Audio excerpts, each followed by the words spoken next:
Ito yung adobo natin. Ito na. Sarap to. Masarap yung medyo tuyo. Medyo tuyo. Ano bang tawag diyan? Bisaya, maya-maya ba?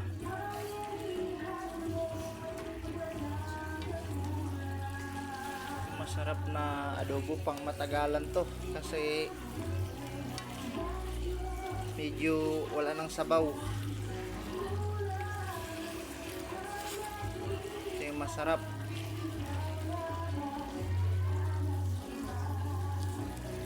Adobo, ito may niluto din tayong adobong crabs. Maliban sa adobong manok, mayroon din tayo ditong inadobong crabs. So, medyo luto na rin to. Lagyan ko ng sili para may laban. Hindi na lang ang sabaw. Kailangan matuyo ang sabaw para puro lasa matitira.